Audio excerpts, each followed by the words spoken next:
Well, I'm here with Charlie Duckworth from the Chris Waller stable. It's been a hectic week for you guys, a bit of pressure with Winks coming out. Looking forward to the day still? Yeah, looking forward to it massively. Still got some very good chances. Yeah, that's racing. Alright, so you got Chandana. She's a very exciting filly. Looks to be a staying filly, probably into the future. What do you make of her first start? First up, she's drawn really wide gates. She's probably one to watch, but the goal for her really is she'll be ending up in Brisbane, and she's a sort of Oaks horse for up there. Yeah, Queensland Oaks. Queensland Oaks, yeah. She's trialled really well. Could we expect her to run well fresh, sprint well fresh? I think she will, but you've just got to bear in mind wide barrier. She'll be going back from that. She'll be getting to settle, so realistically she's going to have a lot of ground to make up. But and the trip's too short. Yeah. But she's probably the classiest in the race. Yeah. So.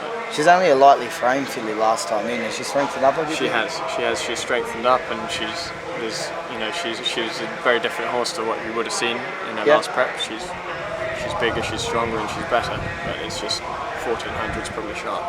Okay. You've also got a 2-year-old filly, Gretna, who's come up from Melbourne. What do you make of her chances? Yeah, she struggled a bit up in Sydney, so that's why we sent her down to Melbourne. Since then, she's really flourished, and she probably should have won her last start. Yeah, I think it's fair to say. So obviously she comes up with a live chance. Got the right man on board in Craig Williams, so all systems go with her. Excellent. You've also got Japona's May and Counter Attack. We'll start with Japona's May. Placed last start. He was 4 wide the trip.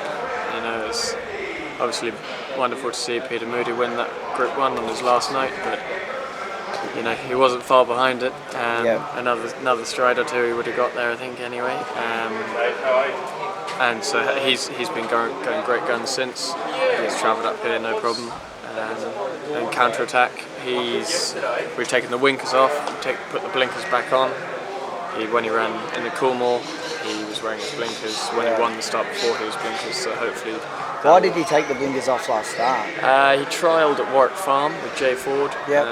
And he was just was too keen in his trial, so we thought we'll just take one step back into winkers. Yeah. But it's probably time that he needs to show a bit of form. So. And get the blinkers back on, and the breeder seems to go better on the wet and with blinkers on. Yeah, absolutely. Any extra rain obviously help his chances. Yeah, for sure. We've got the Sydney Cup trio. We'll start with Libran, lightweight chance. Lightweight chance, done nothing wrong all preparation. Yeah. He's won his last 3. He's sort of followed the same sort of route as Grand Marshal did last year, which was obviously a winning formula. Yeah. So no complaints with him. He seemed to take a little while to get there. Do you think he's really ready for the 3200 now? I think he is, and I think he did take a while to get there, but I think the race was run purely to get him beat. He crawled and sprinted home, which obviously isn't going to suit a 2-miler. So I think he actually did really well to win. Grand Marshal seems to be ticking along nicely, and this is obviously the race has been set forward. Do you think he's ready to go now? Yeah, absolutely. His sectionals have been, in the last couple of runs, have been phenomenal. For a 2-miler, he's really actually had a sprint home. I think he's possibly a better horse than he was this time last year. Yeah. He's just, the Europeans, some of them can take a year or two to sort of acclimatise. I know he's been here a while now, but he's an Aussie horse now. He's not a European. Yeah. Loves a wet track. He's got J-Mac on board, which is always a plus. Yeah. So he's going great. And Grand Marshal, who shot the barman rather. Yeah. So you can't fault him. He nearly knocked out Preferment last start, and he just seems to be coming to the top of his own, peaking at the end of the prep. Exactly. Excellent. Lady LaFay, she's a horse that's shown little bits of ability. What do you make of her on Saturday? I think she's got to step up massively, obviously, which is obvious for everyone to see. But 2 runs ago, she really flew home that day. She's just very track dependent. I think needs a wet track.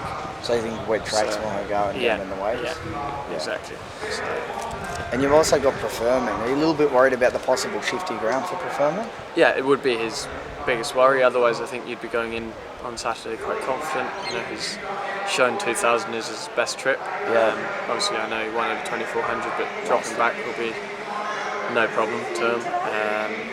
The wet track is a concern, but he's right up there with the best horses in the race. Yeah, I know he won last start at 2400, but you do think that he was almost run his race on the line, hadn't he? Yeah, exactly. He was coming to the end of his run, and we held no secrets before that race that 24 was a question mark. So in 2000 he's proven, he's won 2 Group 1s over 2000. So excellent. Well, thanks for your time and good luck for Saturday.